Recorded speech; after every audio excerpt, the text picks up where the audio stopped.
Hey everyone, it's Warriors NRL Fanatics here. Hope you're all doing well. Hope you all had a great weekend. Before getting into it, if you are a new viewer to the YouTube channel, please don't forget to make sure you are subscribing to the channel. Guys, subscribing to the channel shows your support for all the content that I do, and it's absolutely free as well. Make sure you subscribe if you are a new viewer to the channel and haven't done so already, guys. It really does also help the channel and gets the word out about all the content, and it helps the algorithm as well, helps us to grow. Make sure you give this video live stream a like. Make sure you click that thumbs up button on the live stream, and also don't forget to share the video, share the live stream around, and we'll get into we'll get into the review and player ratings real soon. First, we'll pop into the chat, have a look who's joining us in the live chat. Say hello to a few people here. We've got here the Cumberland. Morning, mate. Hello, Cumberland. Hope you're doing well. Tahi, bro. Good to see you. Tahi, bro. This is Kia, bro. And William Pearson is a Melbourne Storm fan. Of course, congratulations to your Storm. And we'll go through the game, go through some of the key moments, go through some of the decisions in the game as well in terms of the refereeing decisions. I'll give my thoughts on it. But yeah, hello to Up the Wires. Good to see you, Up the Wires. Hope you're doing well, bro. And hello to Ghost Slayer as well in the chat as well. And I'm sure we'll get a few more viewers coming into the chat as I go through. And give my thoughts on the game that was. And hello to Rich as well in the chat there. He's saying it was tough, bro. Can't wait to play Melbourne again, probably in the finals. Yeah, it was definitely a tough one, but we will definitely go through the whole game, go through some of the key moments, try-scoring moments, give my thoughts, go through some of the players as well, and give the ratings out of 10 for the players that their performance on the field as well. So we'll get into it. We'll actually get into it. So we'll start off with the way this game started. So first half, and basically for me, the way we got into this game, physically we were on top. I felt throughout the, for the first couple of minutes here, first 15 minutes of this game. Man, the Melbourne Storm they literally had hardly any ball, right? They had no possession. The Warriors definitely dominated the stats. And look, it really took a couple of repeat set of sixes on the Storm line, and the Warriors got their first try to Adam Pompey in the 5th minute there. And it was great hands by Tamari Martin. Great hands, great pass. And it was a try assist from Tamari Martin.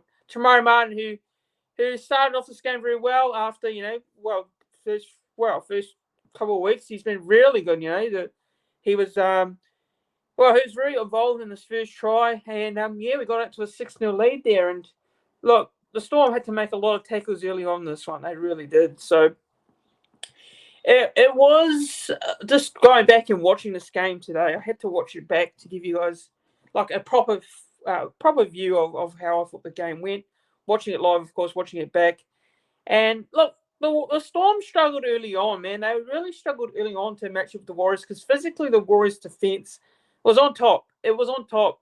And it was that first 15 minutes really where the Warriors had the dominance in terms of the stats, possession, territory. It was like that Melbourne. Obviously, they made a few mistakes early on in this game as well, which helped the Warriors' case. But yeah, look, early on this game, it was a good start because we had the Storm under the wraps early on this one. We really did. For that first 15 minutes defensively to start this game, it was really strong. But yeah, look, obviously for that try, we got that try, and I thought it was a great try to Adam Pompey. Adam Pompey in the 5th minute there. And look, in the 7th minute, the Warriors got a penalty, and it was through a charge down, late tackle to Tamari Martin on the kick. And the Warriors decided to take the 2 points, and it was, I think personally, it was a good decision because at the time the Warriors had the Storm under the ropes there, and of course it was starting to bucket down with rain, so the conditions were starting to be a real challenge, of course, for both teams. So the Warriors decided to go for 2. Had an 8-0 lead there and looked very strong early on this game. I like what we were doing defensively as well. And I think defensively is always really important against the Storm because we know the Storm are a very strong side. and you can't let them get a few opportunities early on. But 12-0, I thought, was a very good. Look, it was 8-0 at the time. We got the penalty goal in there, and Storm just definitely under a lot of pressure early on this one. But look, for me, in the 17th minute there, it was another try, and it was waiting, and with chance to hook start. It was a great pass from CNK, and what a ball it was. Marcelo Montoya goes over, and it's 12-0 to the Warriors with a kick to come, and Adam Pompey makes it a 14-0 Warriors lead. And I'm thinking to myself, 14-0, man, I can't believe that we started this game off so well. Very dominant, very strong. Defense on song early on, and that's what you love to see with the Warriors. It's physically really up for it. As well, of course, being at home, you'd think we'd be up for this game after coming off, 3 wins in a row, confidence high, and playing a Storm side who, look, Storm, been very good this season, sitting top of the ladder, but of course, even Craig Bellamy himself, talking down the Storm and saying that he doesn't feel like they've been playing that well lately. And look, I think they haven't been playing well lately, but they're still getting the results, and they're still a tough side, Melbourne. So it was quite a surprise that Melbourne just weren't on song early on. Of course, they didn't have a lot of the possession, and the Warriors made the most of it, 14-0 up, and looking quite good early on in this game. But as they say with the Warriors, it's never over until it's over. You don't get too overconfident being up 14-0. And, I was still quite aware of the Storm to spot the start. So 14-0 was a great start, but the Melbourne Storm, of course, a team that can come back and fight back. And they actually did come back into this game very strongly. Melbourne scored a try through Elias Katoa, who is a former Warrior and a former grounder he used to play at. And it was a ball. He took off Adam Pompey. He took a high kick there, and Pompey looked like Adam Pompey had the ball covered, but Elias Katoa had other ideas, and he stole it off him to get the Storm on the board at 14 points to 6 in the 21st minute. And that was an important try for the Storm because they need to get some points on the board, and they did that with a try to Elias Katoa, and it was a good try there to Elias Katoa off a kick from Jerome Hughes as well, who was having a big involvement throughout the rest of this game after that try. He really did. And the 25th minute there, the Storm, they get a lot of position on the Warriors line there, and after a kick wasn't taken from Dylan Watini-Zalesnik, they get the next set of 6. They go over to the score on the left hand side, and it was Grant Anderson scoring in the corner to make it 14-10 with a kick to come, and the conversion was missed from Nick Meaney there. So look, generally speaking, it was a great play by the Storm, 14-10 at the time, and they really made the most of they made most of their position they had over the back end of this half. Really, I think the last 20 minutes for me were all Melbourne Storm. They were all Melbourne Storm, and it gave the Storm a bit of a blueprint with their attack. Katoa was on fire. What my worry was going into this game is how Elias Katoa was going to be handled. From there on, when he scored that try, he was just giving the Warriors all sorts of problems. Jerome Hughes with his kicking game was also on song as well, and I thought Jerome Hughes was probably Melbourne's best player throughout the half and throughout the game as well. And William Pearson saying Warriors had 2 sin bins in the game. We'll get to that one. We'll definitely get to that real soon. But so look, in the 29th minute, Jackson Ford gives away a penalty for a tackle mid-air, and Jerome Hughes was kicking the ball. And the next set, the Storm score for Dean Eremaya. And Harry Grant and Jerome Hughes again very involved with the play, and Nick Meaney misses from wide out, and it's 14-all. 14-all. Look, after the dominant start we had, that was the most frustrating thing because we let the Storm back in this game. We let it off the back of, yes, there was quite a few debatable decisions. I'm not going to lie, there was quite a few referee decisions which the Storm really had in their favour throughout the back end of this half and throughout probably the second half, in my opinion. But look, they made you most of their chances, and you just can't give Melbourne an opportunity. And we just, weren't very good at the back end of that first half, and that was probably critical for me. But look, at 14-all, it was a great play there from Jerome Hughes, and the Storm starting to find their rhythm and looking very dangerous as well. But look, the last 5 minutes, Storm with all that position and making it count.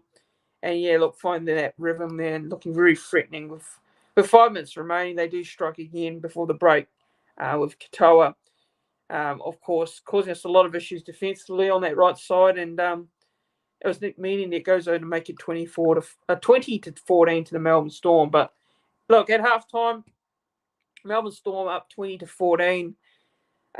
Look, what can I say? The Storm were just brilliant throughout the last 20 minutes of that first half.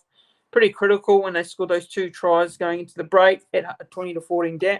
14 instead of it being 14-all at halftime, because if it was 14-all at halftime, probably the Storm will be disappointed with that, because despite being down 14-0, maybe going at halftime only 14-all would have been pretty disappointing for Craig Bellamy and the Storm side. But at 20 to 14, they'd be pretty happy as a Warriors fan. Disappointing because, it was the first half which we started off pretty well, and then we let the Storm back in, and at halftime which was just quite disappointing. But I thought the key moment really was that first half in that last 20 minutes. The Storm flicked the switch, and Jerome Hughes was controlling the game, and he played a part in those 4 tries before the break, and so the Storm scored 4 in a row tries here, which led to a lead at halftime. So, generally speaking, at halftime, I was feeling like we need to start well in the second half. We need to get a try on the board. If Melbourne scored early on, I think it would be really difficult for the Warriors to get back in the game. So, and that's why I felt that going into the break, that's what was the most gutting and disappointing thing for me, was the fact that we did all that hard work to get in front, but then we were behind in the sheds at halftime at 20 to 14 down. But yeah, look, 20 to 14 down wasn't too bad. It wasn't too bad. It was just that we probably could have, been a lot more better with the ball, position-wise. Attack was okay to start off with, but, it started faltering back in that back end of that second half with some penalties conceded, which weren't needed. And, of course, a couple of errors as well, which Webby touched on in that post-game press conference after the game. But hello to Naz as well. She's saying here that the Storm bench is crazy. Yeah, the Storm bench was great. The likes of Nelson coming off the bench with a bit of impact as well. And, of course, Nelson Sonomona, I think all their bench was, added plenty of impact for their side. And also, you look at the fact that Elias Katoa was so damn damaging, and it was so hard to contain him throughout that first half. And hello to Mel. Evening, well done. All things considered. Yeah, look, you can't fault the effort. Of course, you can't fault the effort throughout that first half. But I want to touch on the second half, because there's got a few moments here in this game. I think it was 45th minute there with a try to Mitchell Barnett. Mitchell Barnett. Now, this was a critical try, because at 20 to 14 down, we needed to score next, and we scored a try through Barnett. And this got us back in the game at 18 to 20. And, look, it was a try which was so needed for the Warriors. I think it was a great play leading up to that try as well that got us into a position, and Barney pounced to score the try to get us back in at 18 points to 20. And then the most crucial moment, I think, for me of this game was the Marcelo Montoya sin bin. Now, I'll get into it real soon, because I'll pop into the chat, and they've got Tahi Bro and Tans has joined the chat. Hello to Tans, good to see you in the chat. So we're looking forward to having you on the channel on Wednesday to preview the Titans game. It's good to see you in the chat. And Tahi Bro is saying here, nice to see patterns to the left side.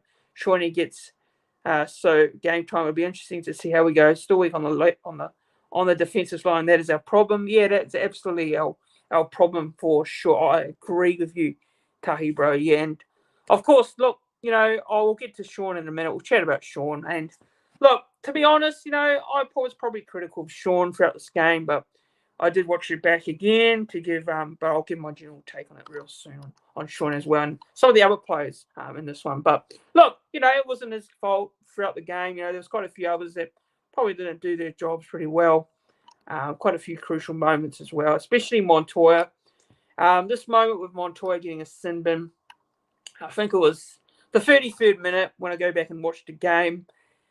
Look, for me, if you go back on it, look at the replay, watch the highlights of the incident where Montoya was not retreating 10 minutes. He was offside when Jerome Hughes was trying to play the ball, was trying to get a quick tap, and Montoya. Look, I think this was a correct decision. Some people may disagree with me on this one, but I think this was correct. I can't argue with the Montoya sin bin. Look, it could go either way, but look, for me, it was probably the correct call. I don't think Montoya, I think it was a bit over the top for Montoya, personally, in my opinion. I don't think it needed to happen. Down only 20-18 at that time. I don't think that play was needed at that moment, especially. So I don't necessarily think that was the right play by Montoya. And Montoya was playing well, but I don't think that was the right move by him to, get a sin bin. And I think it wasn't needed because we need players on the field. And that wasn't the time to do it. And considering giving the Storm an opportunity down our line there, to pounce and get another try on the board after we scoring early on the second half, it didn't help our case. So Tarns is saying here, it was interesting in Presto when Webby said that Sean and Tamari had only 2 full training sessions together, or did I hear him wrong? Yeah, that's interesting, Tarns, because I didn't hear that part actually. I know that what I've watched from his press conference post game was that he was all I heard was him harping on about the game, of course, and the fact that we made a few errors, and of course, the Storm pounced on our errors as well. But I didn't quite get that. I didn't quite hear that part where you said that they only had 2 training sessions together. So if that's true, then that's probably why the combination wasn't quite strong in this game, and it wasn't quite clicking. So if that was the case, then probably that was maybe the reason why it wasn't all clicking together. I don't think throughout this game our tech clicked together besides that opening, 10 minutes. I mean, we scored a couple of good tries there, but besides that, I don't think it was clicking throughout this game, bearing that couple of tries that we scored throughout that first half. So, apparently Mel's saying the ref in the bunker were on the same flight as the Storm team. I know people have their question marks, and people have been very frustrated about the decisions in this game, especially the refereeing calls, and I will definitely get to the rest of the calls throughout the stream. But Tahi Bro saying Montoya was correct. Those type of blame disposals will make some judging. I heard that too, Tans. Yeah, and I think it was a correct call. Probably the only decision I definitely agreed with in this game was that Montoya sin bin. But we'll get to the other one real soon. And Tans is saying here, between Sean Johnson to kick meters was combined was just over 400 meters. So yeah, that's an interesting fact actually. That's a real interesting stat to look at it. But look, that moment there, from Montoya, I think for me was probably a moment where he probably would have liked to have taken back. And it was a critical moment because the Storm, we're looking to get a bit of momentum back on the scoreboard after the Warriors scored that try early in the second half. And I thought we were coming for them because in that second half, our defence physically was muscling up, really strongly against the Storm. So that moment really, was quite annoying for me. It was quite an annoying moment because, it just didn't need to happen. It really didn't. So, look, the Storm, they really made the most of that moment, that opportunity. And Falungo goes over. Falungo, man, he's such a quick fullback. He reminds me of a young Tane. He reminds me of Tane Tuapiki, really. He reminds me of Tane because they look quite similar the way they play. And Farlungo, man, he's such a quick, elusive player. He really is. And, that try was definitely too difficult to stop. Goes over in the left corner there. Man, he gets past Dylan Watini-Zelezniak, and I think it was Dylan Walker who was playing in the centres in the second half. Of course, with Rocco Berry coming off in that first half with a shoulder injury. So I'm not too sure what the news is with Rocco Berry, but it doesn't look good, and it looks like he'll be missing for the next couple of weeks. So once I know the news, we'll find out what the news is with regards to Rocco Berry real soon. But it doesn't look great, doesn't it? So it's really unfortunate for Rocco. And look, Rocco's been playing great over the last couple of weeks. He's been playing great throughout the rest of this whole season. So hopefully he's okay. I really hope he's okay. Hopefully it's not a season-ending injury. But that means he will be missing this week's game against the Titans, which is a bit of a blow there. But, of course, we've got RTS coming back as well this week. So we'll get into my team that I reckon we'll go with next week after the end of my review. So, yeah, which is gutting, Rocco Berry as well. But we also had Pompey also come off, I think, at the back end of this half as well. So we had a few injuries. We had Cape also coming on, playing a few different positions. I think he was somewhere in that. So I can't remember where he was playing, but he was there. He was on the field as well. We had a few changes with Walker coming into the centres in that second half, playing there on the swap position there. But yeah, Mel's saying for us Kiwis is breaking news about a plane on flight trying to land at the near 70 people on board. Really? Is that true? I'm not too sure how true that is, Mel. Let me know. I'm not too sure about that one, but if that's the case, it's sad to hear. But yeah, Falungo just going over there to make it 24-18, and kick to come. Meany makes that kick. It's 26-18 in the 55th minute. And in the 60th minute there, Dylan Watini-Zelezniak, this is the moment we'll talk about here. So he's been put on report and sent to the bin for a tackle on winger Grant Anderson. Now, I watched this back and I thought this tackle, man, it looks bad on replay. It looks bad on replay, but I don't think this hit on winger Grant Anderson, I don't think it deserves a suspension. Some people may disagree with me on this one, but I don't think it deserves a suspension. On report, Sinbin, look, you can argue against it, but I think that was not, I'm not too sure if that was worthy of a Sinbin, a one-match suspension. Now, the Warriors, I think it's come out after this game that he is only going to do one-game suspension. So I think the Warriors have accepted the plea.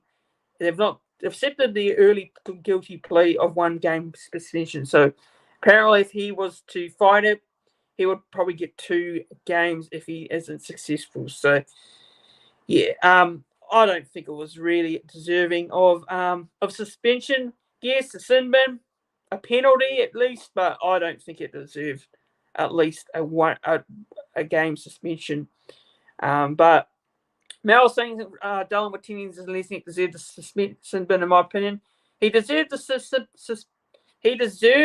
sin bin, but I don't think he should be suspended for a game. I don't think it was bad. I mean, it looked horrible on replay, but I don't think it should be a suspension, in my opinion. But yes, it was a penalty. Yes, it was a sin bin. I can't argue with the sin bin and the penalty, but I don't think he deserves a suspension. That's just my opinion on it. Obviously they're coming hard on those tackles, and of course, player welfare. It's all that so important to make sure the player's safe, and I get that, but I don't think it was as bad as it looked. I don't think it was worthy of a one-game suspension. But yeah, up the wires are saying no suspension. Surely have seen worse from other teams. Yeah, and look, I might sound biased and one-eyed. Some people might come on here and say you're one-eyed and biased. How you don't think that's a suspension, I don't know. But look, I don't think it was, personally. I think the send-off was fair. I mean, I'm not arguing against the sin bin or the send-off. But to say it's a suspension for that, I mean, I've seen much worse. I mean, it could be a lot. There's been a lot worse tackles that have gone untouched in the NRL this season. And that being a suspension for that, I disagree with it. But I don't disagree with the sin bin or the penalty. I don't. But yeah. So yeah, Tahi bro saying agree with the Stalin send off was enough. Yeah, it was just enough. In my opinion, I thought it was enough. I don't know how people. I don't know how you can say it was worthy of a one game suspension.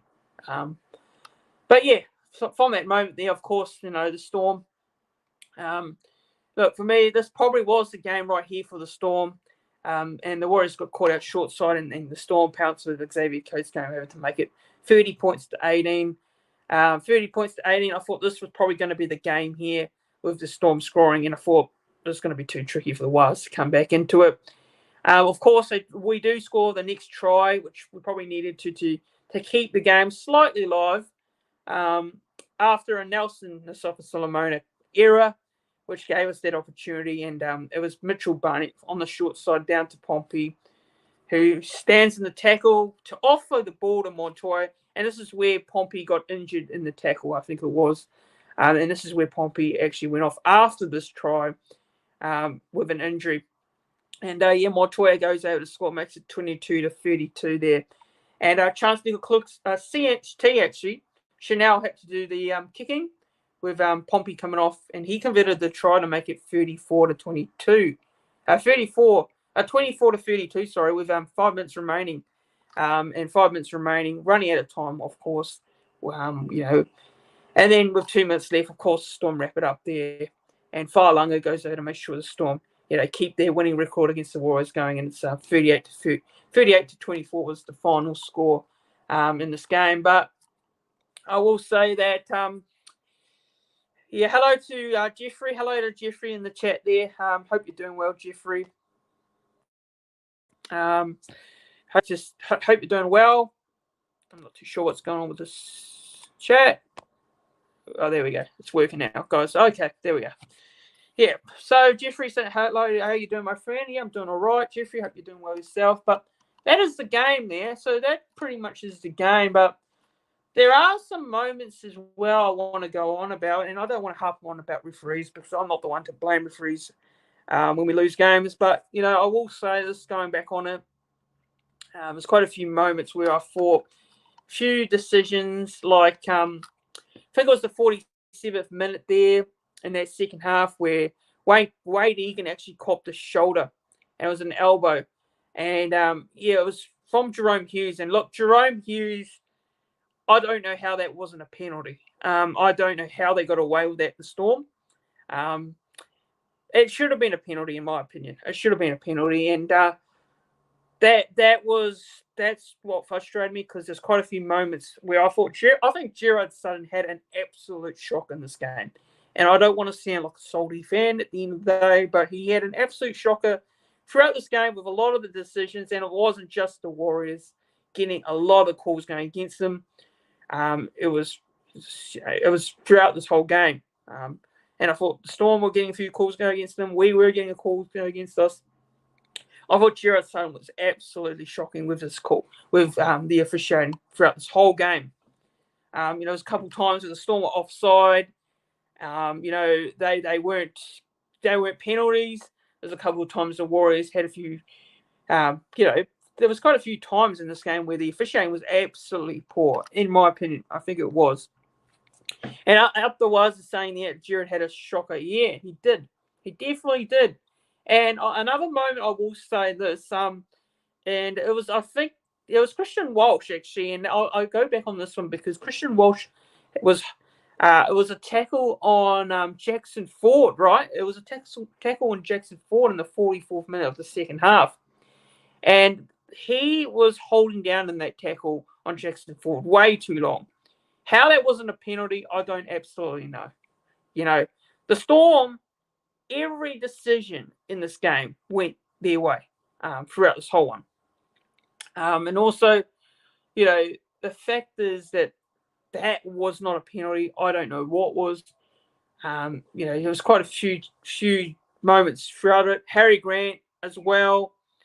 Yeah, just I don't understand. Really don't understand it, and I hate to rant about refereeing decisions and calls.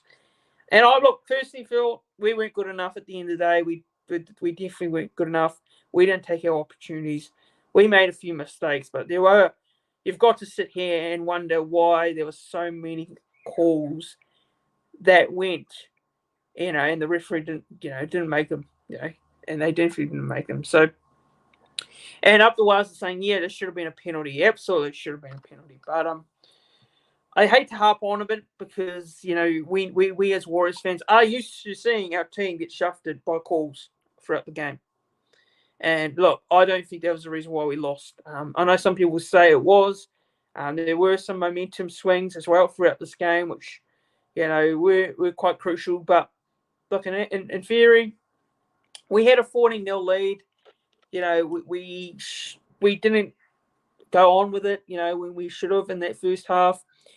And that those tries that the Storm scored before the break were quite keys to them going on and getting this win.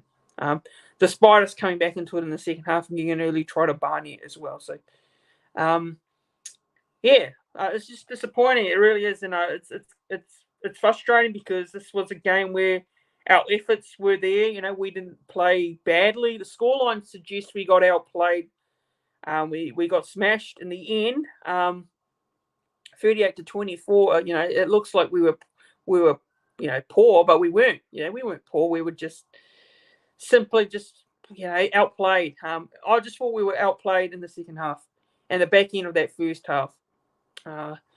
That's the only reason why the scoreline was what it was. I mean, it didn't feel like we were terrible throughout the whole game, really. When you think about it, but obviously we had our moments where we just didn't execute. We didn't execute, and that's the thing. And look, there were positives out of this game. There were positives. There weren't. It's not like we know the Storm side sit on the top of the ladder for a reason. And Melbourne, when they were down 40-0, they could have easily, shut up shop, man. They could have easily shut up shop. It could have been, the way the Warriors started this game with their defence physically, and they were well up for it, the Warriors, physically against the top Melbourne Storm side at home and a sold-out crowd. It could have easily been, the Storm could have easily, put their heads down and it could have been, all over. But the Storm fought back as they usually would be, as a team that's as classy as the Storm are. So look, as much as I don't like the Melbourne Storm, don't get me wrong, I definitely don't like them.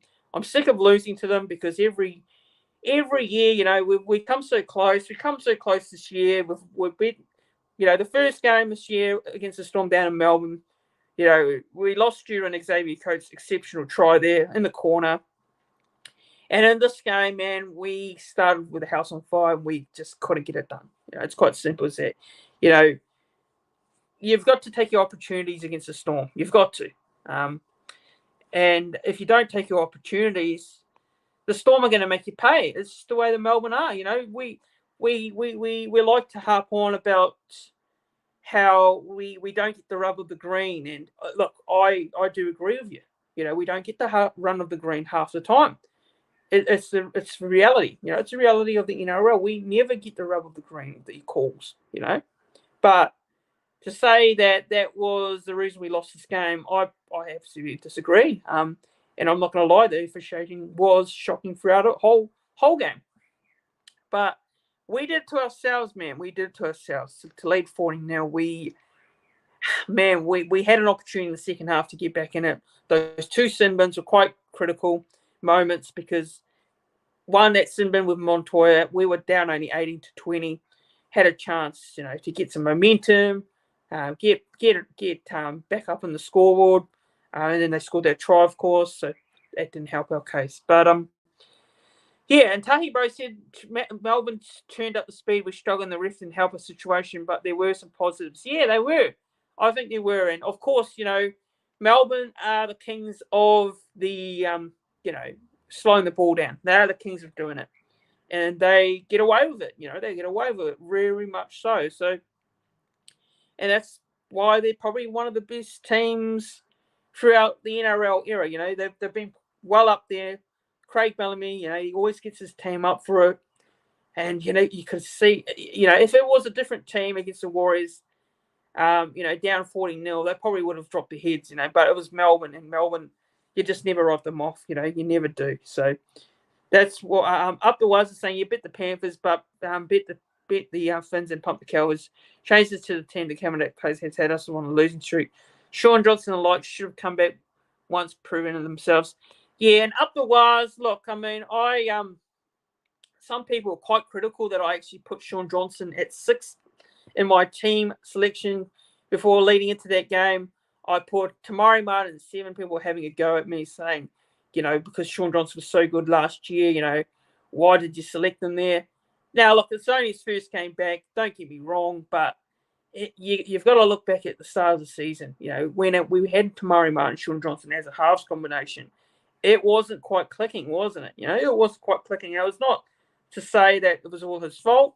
I'm not saying that at all, but the attack was quite not clicking. And it's like, you know, when he just came back and it felt like something similar again, you know. So I'd hope that Sean, you know, gets a couple more games under his belt and, you know, he'll find his rhythm again and start to click. But obviously we need to give him, obviously as a fan, of course, we need to give him time.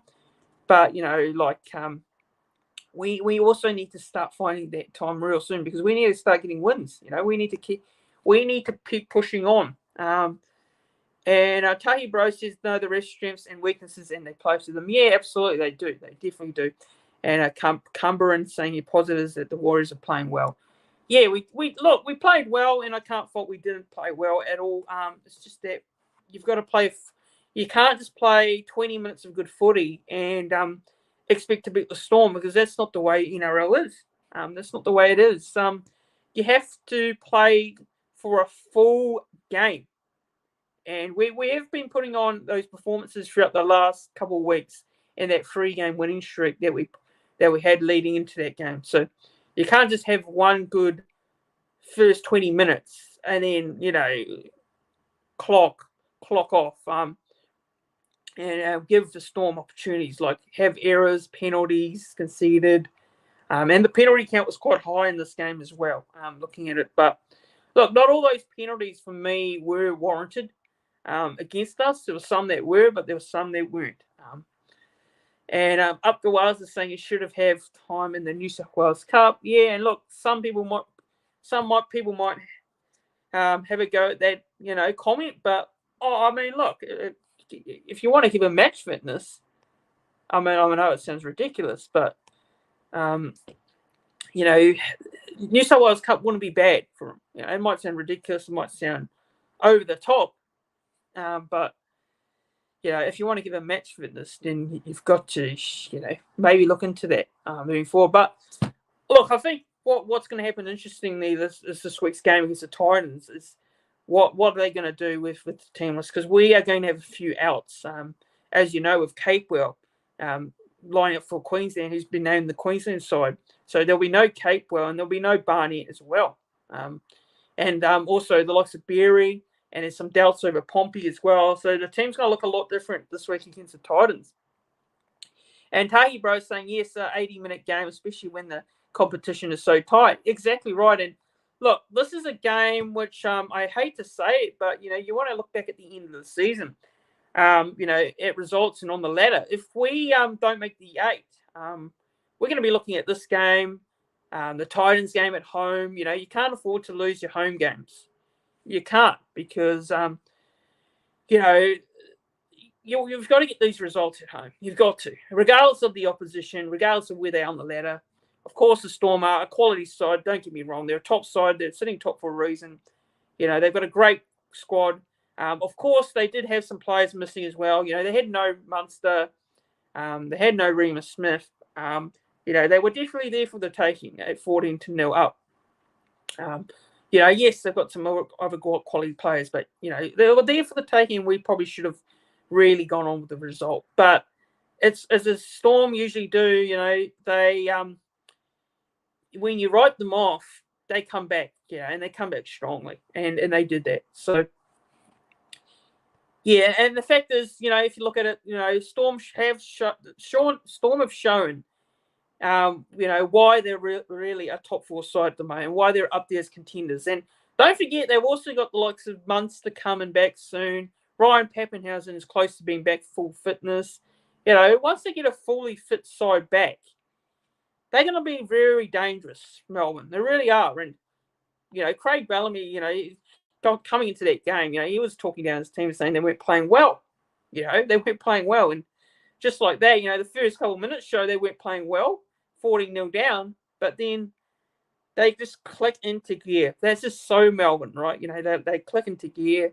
They stick to their processes, and they stick to their game plan, and that's what Melbourne do. And I don't like giving Melbourne credit. I really don't, but I have to because they're a quality side. Look, I hate playing them. I'm not going to lie. I hate playing Melbourne. I wish we can beat them. We have a 16-game losing streak now against the Storm. We haven't won there against them in New Zealand or Australia since 2015. And unfortunately, that run has continued. Well, look, I think a win will definitely come at some stage. We talk about it every year. We come close against the Storm, and it's not good enough. Close is not good enough at the end of the day. So, yeah, and playing two halfbacks will work. Yeah, and Titans will be looking to bounce back from their loss, and they won't be easy. They often play really well against us. Yeah. Up the wires and saying, Jerome Hughes' technical kicking comes off, and they were in pinpoint. Kudos to him, was much better than his opponent. He definitely was. Look, I think if you look at our halves and how they played compared to the Storm, look, Jerome Hughes controlled that game. He controlled that game with his kicking game throughout it. Our halves were, not quite clicking. Let's put it that straight right there.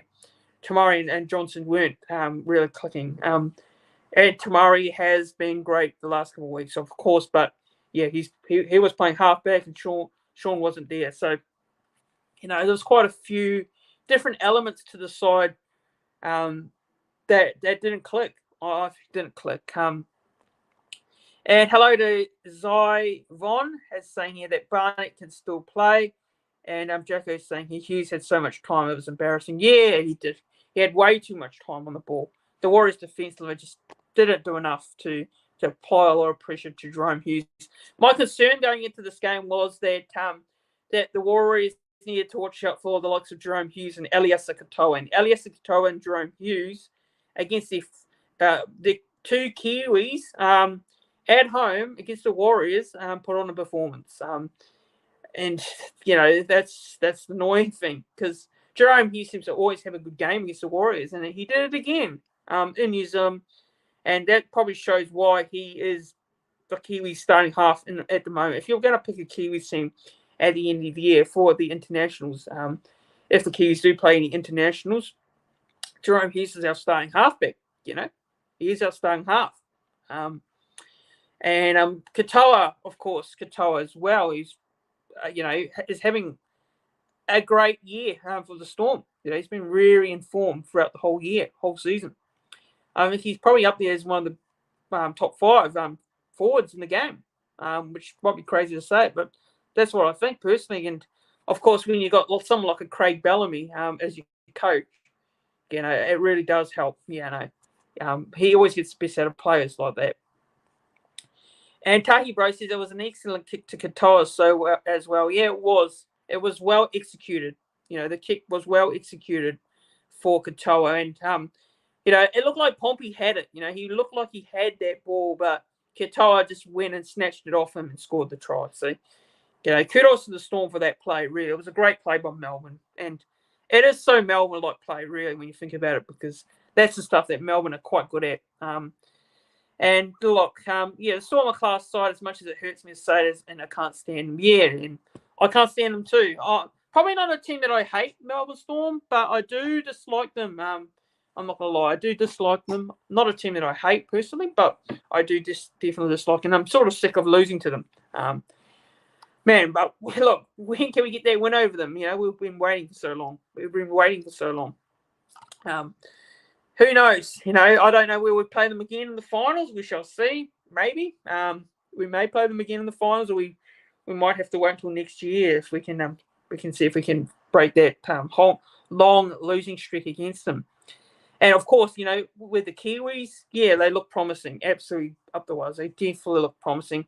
The Kiwis are going to have a good quality side. We've got some good young players out there at the moment who are putting in good, strong performances throughout the NRL season as well. So hopefully the internationals, with the internationals get announced, hopefully we see some, fixtures real soon, because we still haven't seen any signs of when the Kiwis fixtures will be announced for the end of the year matches. Hopefully there are some end of the year matches there. But yeah, and Jacko's saying here, Barlowmate knows the rest well. He knows suddenly they'll get away with offside plays and holding down to the ruck. Yeah, and they did that throughout this whole half, Jacko. That is the most frustrating thing. But look, as fans, of course, we are so annoyed with some of the calls throughout it, and I think everyone's got a right to be frustrated with the decisions on the refs. But man, we've got to, not put ourselves in positions where we're questioning decisions and calls. Of course, starting well was good, but just not going on with it. And of course, the decisions are frustrating. They're decisions that are frustrating. I'm not gonna lie. But yeah, Tahi, bro, saying that's one of the items of annoyment urgencies in small moments. Yeah, definitely, Tahi. I think that's the case. We have our moments in the games, and we look at it this year. We've beaten some of the top sides. We beat the Dolphins, we beat the Panthers, Cowboys. Look, I know people might say they're not a top side, but they're still like a final side, in my opinion. They've got good quality players and a good squad. So I think, of course, we had our chances against the Storm, but you can't not take your chances, and you can't be ill-disciplined with the ball. You can't give away penalties. You can't make errors. The most simple things in the game you just can't do against Melbourne. But that's just my general take on it. But look, I don't want to harp on about the other stuff, the decisions at the end of the day, because it is quite frustrating. But we lost that game purely based on a few key moments, key elements during this game. We weren't, at our best in terms of our attacking play. We scored a couple of good tries, but that's about it. Like, defensively, we're physically great. Webby was quite high on how physical we were, in fact, throughout this game defensively. But Jacko's saying you were leaked 38 points is totally unacceptable. Yeah, 38 points was unacceptable. I agree with you, Jacko. I think that is a fair point. If you're conceding 38 points at home, it's not good. It's not good at all. It's definitely not great. And look, despite looking like defensively we were not too bad for the whole game, it definitely played a part. We conceded way too many points. I didn't feel like that scoreline was a true indicator of the game. But it is what it is. It is what it is. You just can't do it. You can't do it at this level. But yeah, so just on the game, like the try scorers throughout of it. Guys, also, please, guys, make sure you give this live stream a like if you haven't done so already. Please give a thumbs up on that live stream. Like the live stream if you haven't done so already. Click that thumbs up button, guys. It's much appreciated. And share the video, share the live stream. And if you are a new viewer to the YouTube channel, please give this YouTube channel a subscribe as well if you haven't done so already. It's absolutely free, helps the algorithm of the channel, helps the channel to grow, and it's much appreciated as well, all of that stuff. But plenty of Warriors content to come throughout this week and throughout the next couple of weeks as well. And if you haven't done so, please give this live stream a like, click that thumbs up button, and subscribe to the YouTube channel as well. And also, I've got a vlog coming out.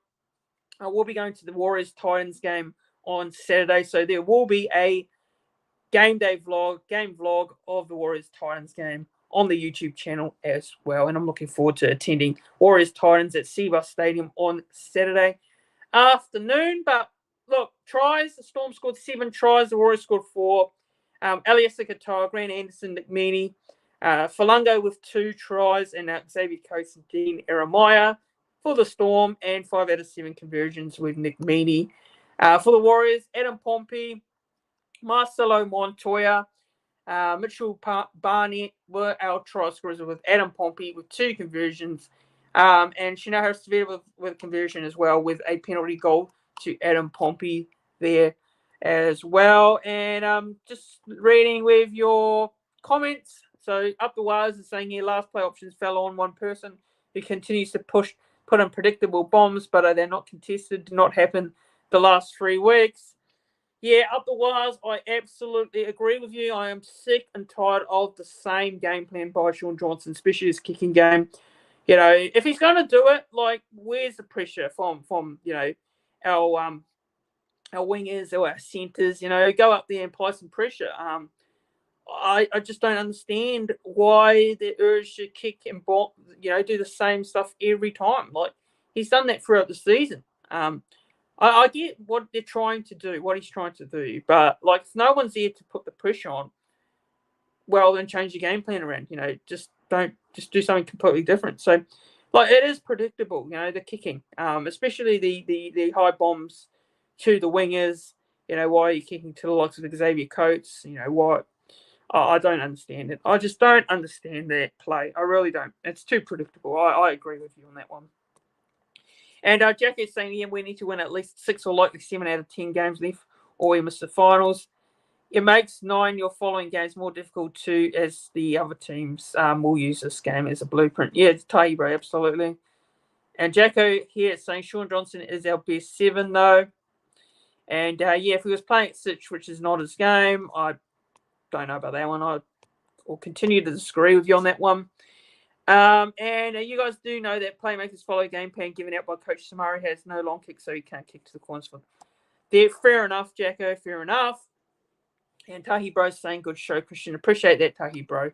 I really do. But yeah, just looking at the game stats, guys. So we'll go through the game stats. Warriors had 54% of possession. Storm had 46%. 46% of possession to the Storm. Yeah, well, look, time and possession, Warriors 26 minutes and 14 seconds. Storm 22 minutes and 43 seconds. Completion rates, Warriors 82%, Storm 76%. All runs 187 to the Warriors, Storm 149. All running meters 1,548 to the Warriors, the Storm at 1,274. Post-contact meters, Warriors had 562 there to the Storm's 360 with line breaks. Warriors 4, Storm 6. Tackle breaks 45 to the Wars, Storm 26. Average set distance, Warriors 39.69 to the Storm 33.55. And kick return meters 153 to the Warriors, Storm 95. Average play the ball speed 3.51 seconds to the Wars, Storm 3.52 seconds. Offloads, the Warriors had 11 offloads to the Warriors, Storm 6. Tackles made 286. Warriors made 286 tackles and the Storm made 308. Now, the missed tackles. Missed tackles here, very interesting because the Warriors had 26 missed tackles and the Storm had 45. Storm had 45 missed tackles. Would you believe it? The Melbourne Storm, out of all teams, missed 45 tackles. I still can't believe these stats, man. If you read these stats, you would think the Warriors won this game. The Warriors are completely... If you look at the stats, the Warriors were on top of most of these stats. But, yeah, we lost this game 38-24. So, what does that say, doesn't it? What does that say about the Storm? But 10 errors to the Warriors, the Storm 12, and penalties conceded. Warriors conceded 8 penalties to the Storm 5. Now, ruck infringements. Warriors had no ruck infringements. The Storm had 6. And, of course, there was 1 on report for the Storm there. 6 ruck infringements, man. And not all of them were,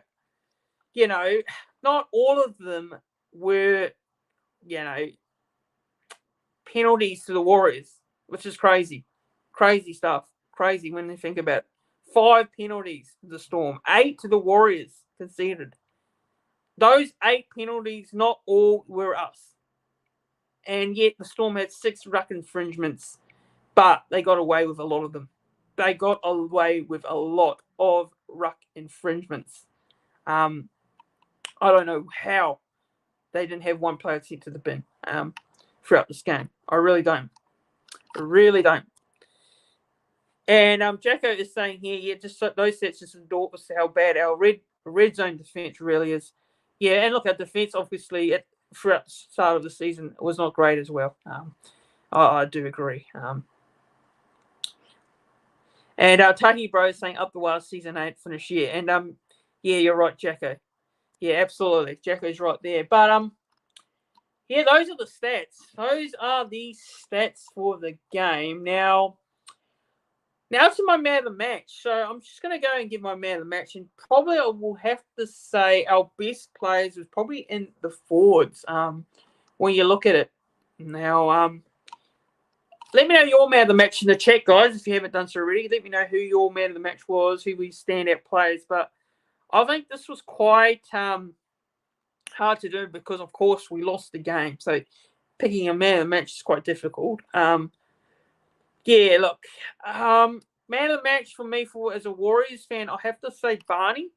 And I have to say Mitch Barnett. I thought Dylan Walker as well was great. Dylan Walker was... I think he was probably our best forward.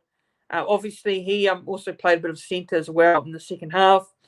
But I think Barney was probably our best. I'm going to have to give my man of the match to Barney for me. Mitchell Barnett, yeah, man of the match for me. And my other player I'd probably pick is Dylan Walker as well. And I think Chance also had a pretty decent game as well. So I think those would be my top three. But for the Warriors' sake, I'm probably giving my man of the match to Barney as well. And for the man of the match for the Storm, I'll probably go Jerome Hughes.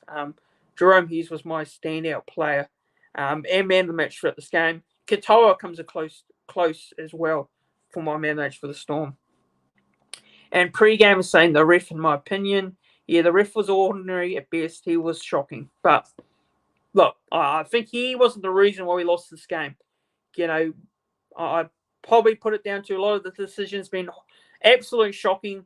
I thought Sutton had a shocker in this game in terms of calls, but we did it to ourselves. Yes, there were a couple of momentum swings that killed us with some of the calls. Don't get me wrong, but blaming the referee for the loss, I don't necessarily agree with at all. But he was definitely poor. I'm not going to lie. Definitely was poor. And up the was the same Barney from out of the match. Yeah, definitely. Barney. Yeah, the guy that should have worn the purple. Says Tabor. Yeah, absolutely. Yeah. Fair enough. But Richard's also saying up the was, everyone. Yeah, up the was for sure. But yeah, that's my man of the match. I've gone with Barnett. So yeah, let me know what your man of the match is in the chat. As up the was has put in his man of the match. But I've gone with Barney for this one. Mitchell Barnett, and huge congratulations to Mitchell Barnett as well. A shout out to him because he has been selected for the New South Wales side.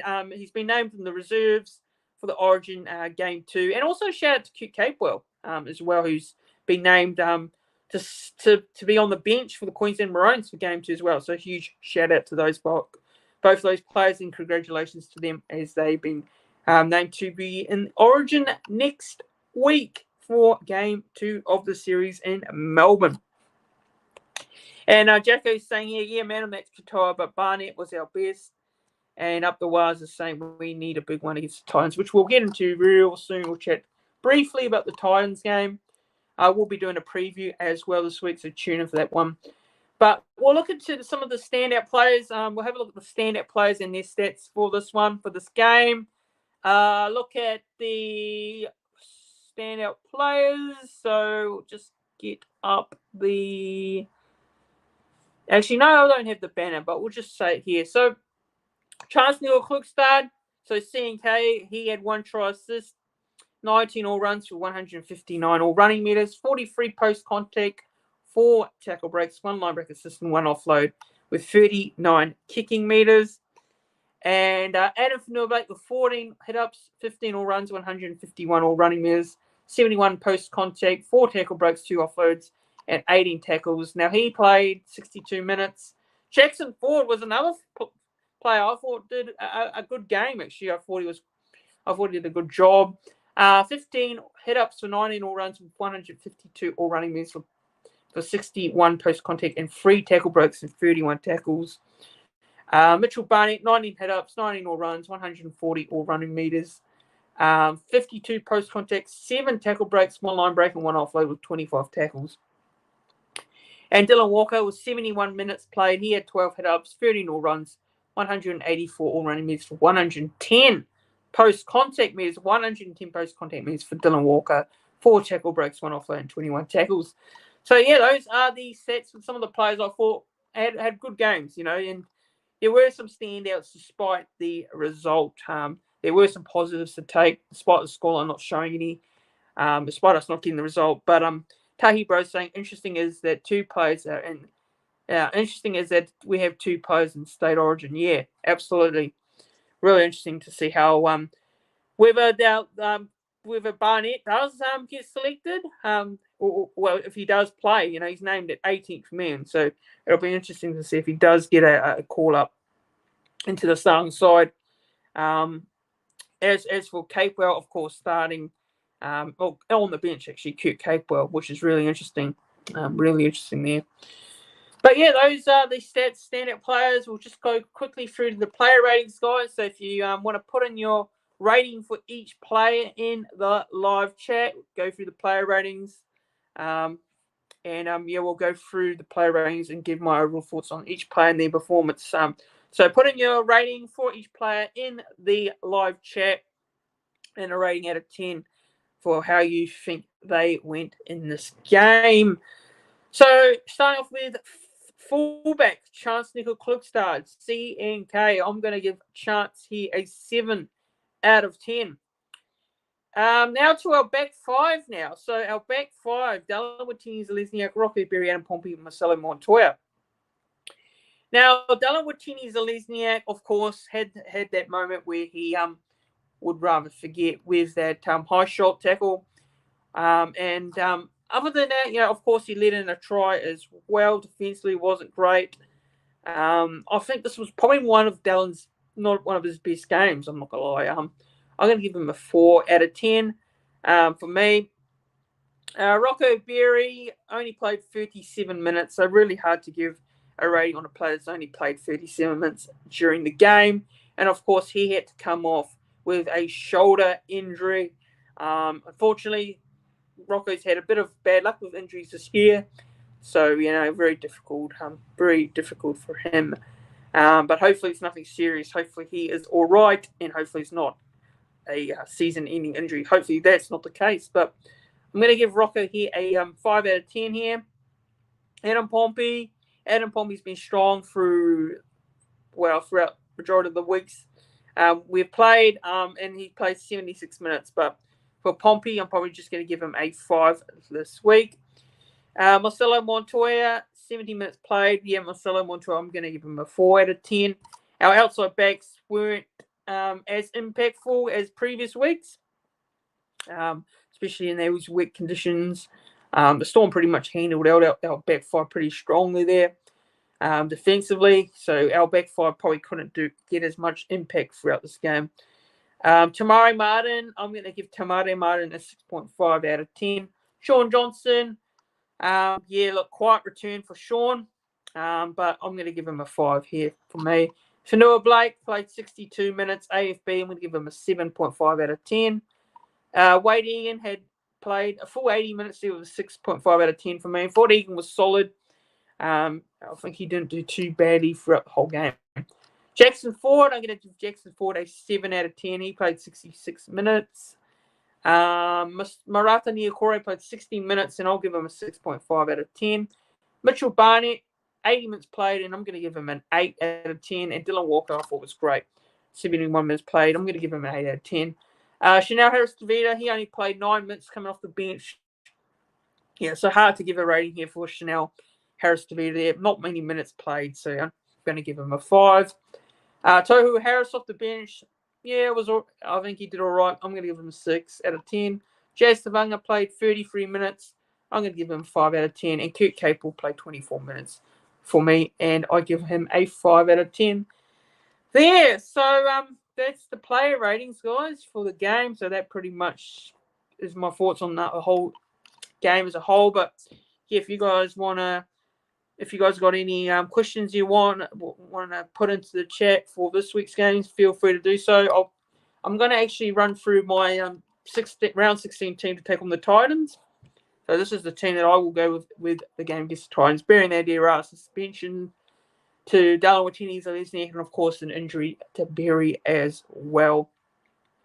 And also we have a slight bit of concern over Adam Pompey because he came off with, I think it was limping off the field. So hopefully that's nothing serious. But yeah, but Barney and versus Naz was good viewing. Yeah, it definitely was. Definitely was good viewing. Hello to Jeffrey. Cheers, bro. Enjoying listening to you. Thanks, Jeffrey. Good to see you in the chat. And Jeffrey, hopefully you enjoy the content. So please make sure you do subscribe to the channel if you are a new viewer. Any new viewers that are coming in and tuning in for the first time, please make sure you give it a subscribe.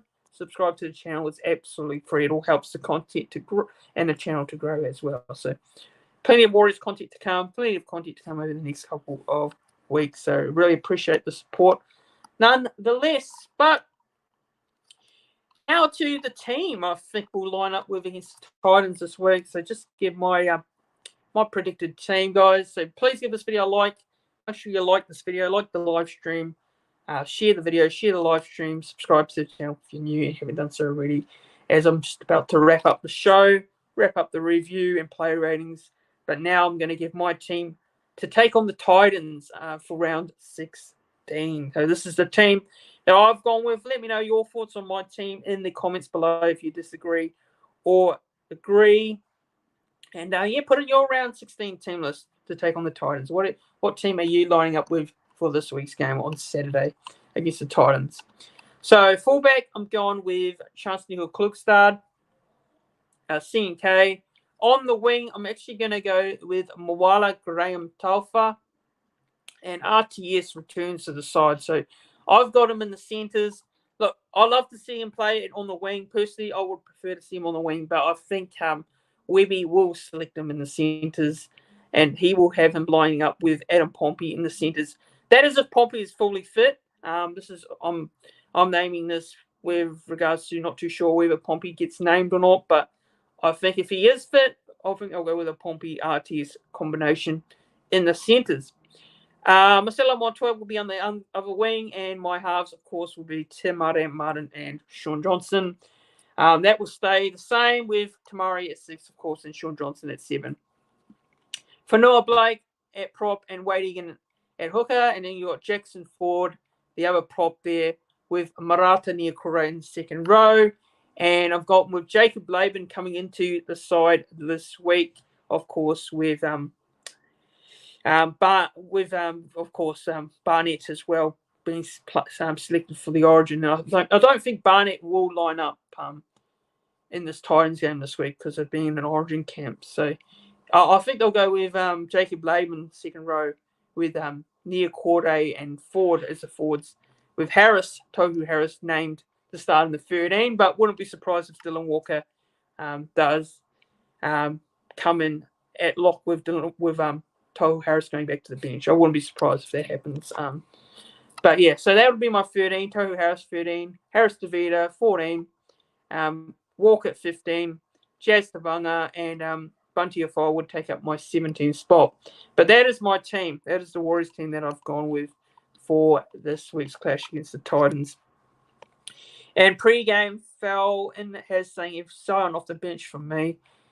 Yeah, that's fair enough. I think Zion off the bench would be good as well.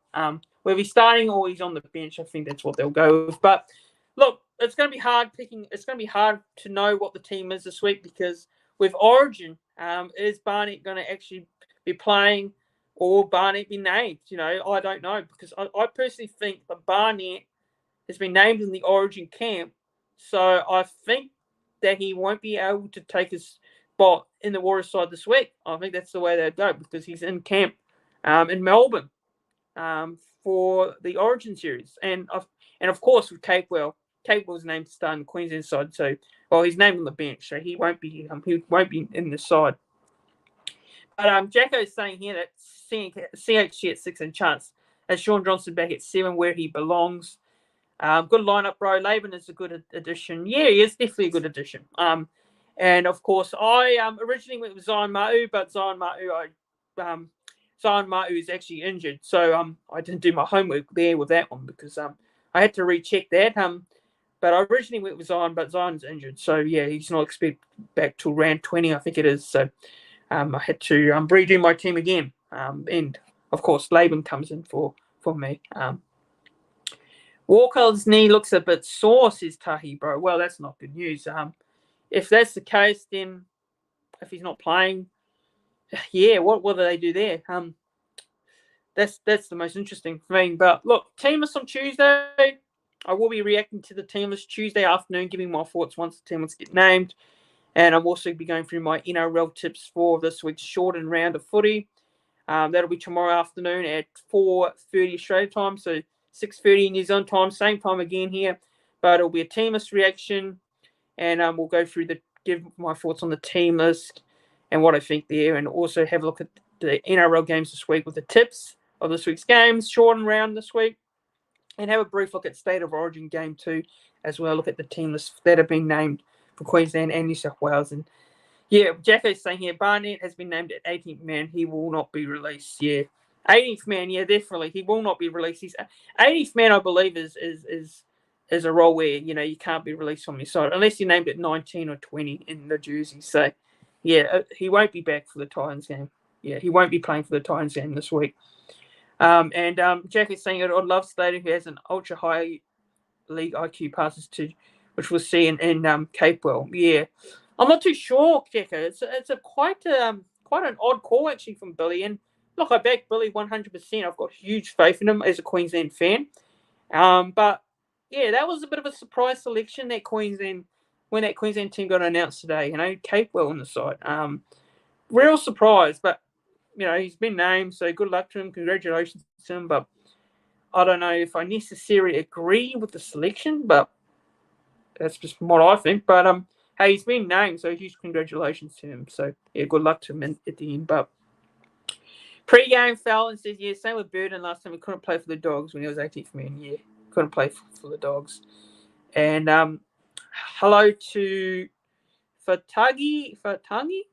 Apologies if I pronounced it wrong. He's saying Melbourne Storm will away 2024. Yeah, good win for your Storm, mate. Congratulations on the win. But yeah, that pretty much wraps it up, guys. That wraps it up for the stream. Guys, please give this live stream a like if you haven't done so already. Click that thumbs up button on the live stream. Or if you're watching the video back, please give this one a like.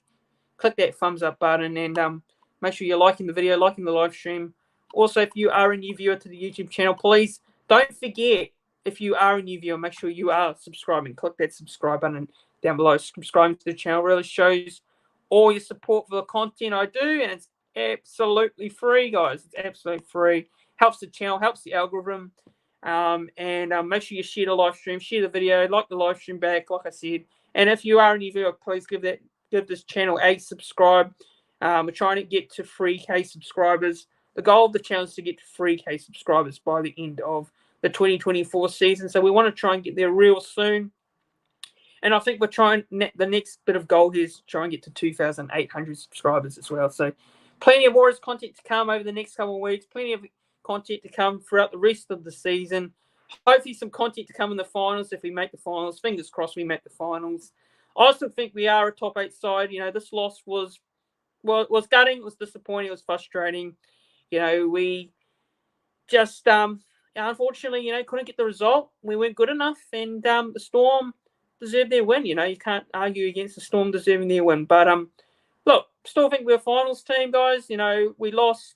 Hopefully, this is not a sign of another losing streak. Hopefully, this is just a one-off and we go on a winning streak. But we have to go on a winning streak now for the next couple of weeks, leading into our second bye with the Canberra Raiders after the second bye. The Storm were too good. Congratulations to the Storm, Melbourne Storm, and their supporters and their fans on the win. They would definitely deserve winners at the end of the day. Can't argue against it. And yeah, well, look, the Titans are Saturday. And we've got the Bulldogs and the Broncos coming up. So 3 big games. 3 games we need to get wins before leading into that second bye with the Raiders. But hopefully we can get that done. But thanks, guys, for tuning in. Have a good one. Cheers to Jacko. Cheers to Up the Waz as well. As he says, we'll jump on again tomorrow for your team review. Absolutely. We'll be on Tuesday afternoon, guys. We're back again Tuesday afternoon for the teamless chat discussion and go through my NRL tips for this week's shorter round. If you want to know the times, 4:30 Australia time, 6:30 New Zealand time. And, of course, we'll be back on Wednesday night on the YouTube channel with special guest Rio Daniela from from the Warriors Fan TV. Apologies there. From Warriors Fan TV. Rio from Warriors Fan TV will be jumping on. And Tarns will be jumping on as well. That'll be 4:30 Australian time as well, 6:30 New Zealand time on Wednesday afternoon. So a couple of upcoming streams to look forward to and shows. So stay tuned, guys, for those live streams and shows. And we'll look forward to Saturday as well. I really look forward to Saturday. But we'll see you guys tomorrow. Have a good one. Up the Waz. Go the Warriors. And keep the faith. Win, lose, or draw. Warriors for life. And we can still be a finals team, in my opinion. I think we're still a finals team. But have a good one, everyone. And we'll see you all real soon. See you tomorrow, guys. Have a good one. Up the Waz. Go the Warriors.